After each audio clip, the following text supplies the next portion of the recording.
In today's episode, we're going to talk about scalable business ideas that will help you transition from being an hourly employee to working less hours while earning more and basically making money in your sleep.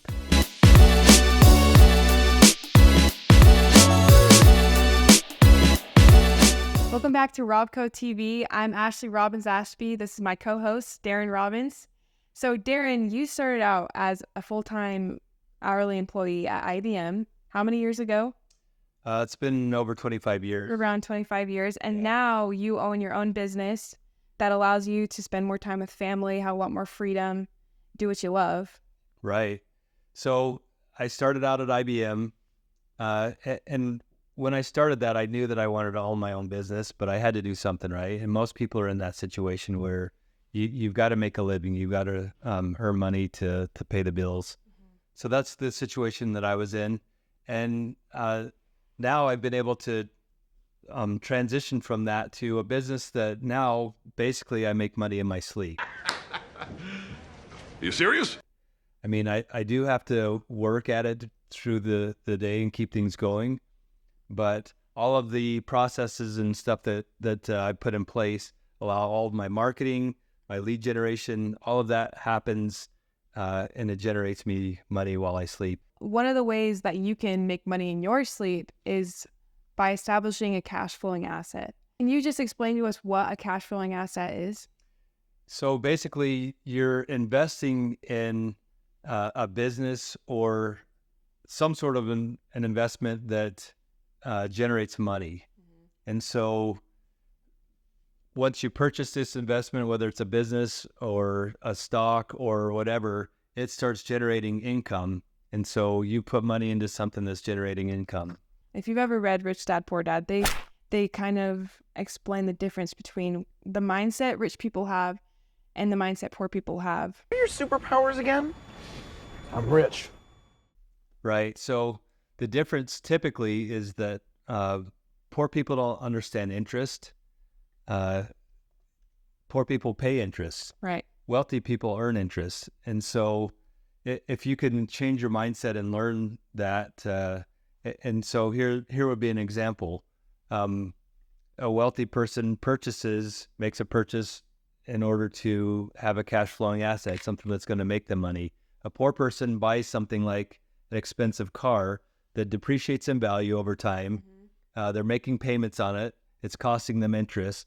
So they buy a $60,000 car with the interest. By the time they're finished paying that car off, they paid closer to $100,000, depending on what the interest rate is on it. Right. And so that would be the difference in the poor person mindset versus the wealthy person mindset. Is the wealthy person mindset is where you are finding assets to purchase that are actually going to make you money instead of costing you money. Mm-hmm. Another thing that poor people do is they have the mentality that they'll just be able to afford that payment. Like, right. That kind of leads to purchasing a liability is, oh, I can afford to use this. Right. Yeah. So their whole mindset is, hey, I make this much a month. How much of a payment can I afford? Hold it. What are you doing?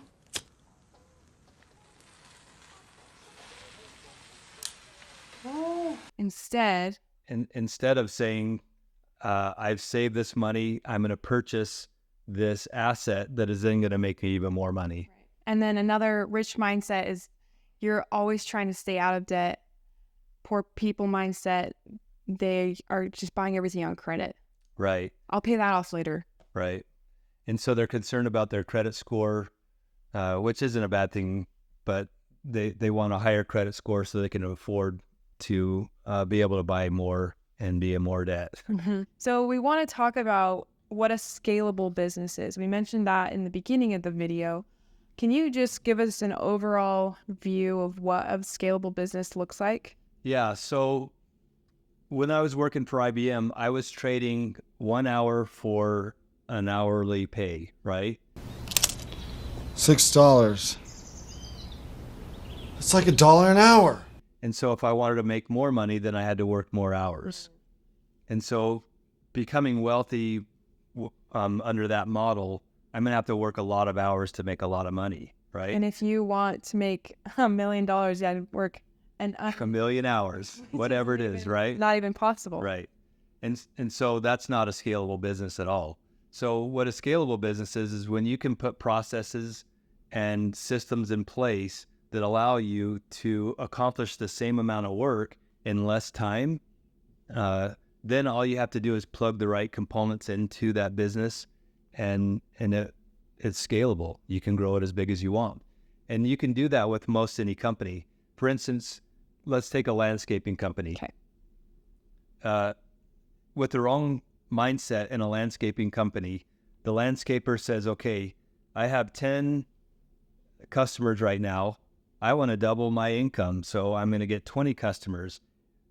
But the wrong mindset means that one person or his little group is just Does it all himself. doing it all themselves, trying to accomplish all of that by themselves, right? A scalable mindset means that you set the company up so that you put the right systems in place so that everything is done a specific way, and all you have to do is grab hourly employees, plug them into those positions, and you can grow the business as big as you want. So you're working less hours, making more money. So then you just become the manager. You know that, hey, the more customers we pick up, we can just add more employees. We already know what each of those employees are going to do, what production they're going to do. You just plug more people into it, and it's scalable. In the past, you had another business called Outer Sports. Yep. And you've talked about how that didn't turn out how you would have hoped. What went wrong there? What was your experience? Yeah. So this is the business that I started when I was working at IBM. And I really had the wrong mindset. But can I give you one piece of advice? You're doing it wrong. Even though I knew where I wanted to go, and the business was really successful, but it could have been tremendously successful if I would have managed it correctly. But I still had the small mindset of trying to manage everything on my own. I didn't understand scalability like we're talking about. And so I was customer service. I was order fulfillment. I was in inventory management. I did everything, right? Yeah. I did everything.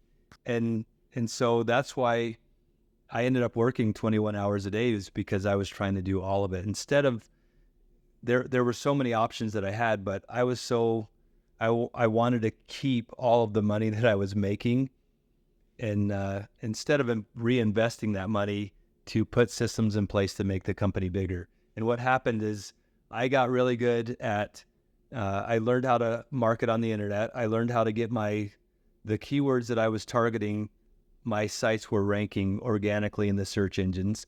So when somebody would search for something related to my products, our site would show up. And that worked really well. Tons of customers. It allowed me to pay off my house. I was making really good money, but I was working a ton. But the problem was I was so busy with the day-to-day stuff that it pulled me away from the thing that I started out being really good at, which was marketing and staying on top of making sure I was showing up in the search engines, and even knowing what the search engines were going to do. Because that field's always changing, right? It's always changing, and it changed big time. Google changed their algorithm. I lost all of my traffic, and there went all my sales. Dang it.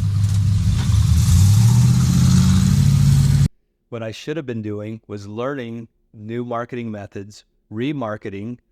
If I ended up with over 30,000 customers over the life of owning that business, and if I had been remarketing to those customers, it was just my inexperience. I didn't go to school in business. I didn't understand the life of a customer, the value of the life of a customer.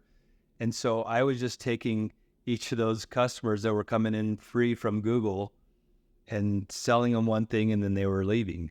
If I would have learned to remarket to them, then instead of that customer being worth the $10 or $20 that I got from them from the first sale, I would have had a second sale, a third sale, and they could have been worth, $3,000 or $4,000 each, which 30,000 customers would have amounted to a lot more money. Right.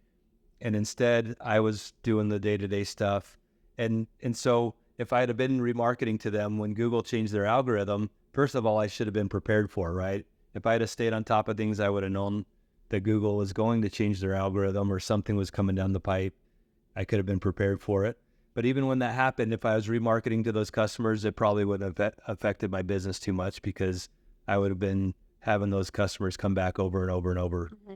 So that's another example of not scaling and having really kind of a small mentality. I think you were worried to take the risk. You didn't want to hire someone on because you're worried they'd mess it up. I was just kind of holding everything close to me. I had to do everything right because in my eyes, I was the only one that could do it correctly.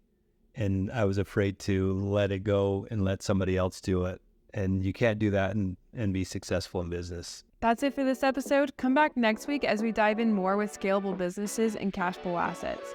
We'll be going more in depth with ideas, successes, and mistakes we've had in part 2 of this series. We're going to talk about what we've tried and what you can start doing to make money in your sleep.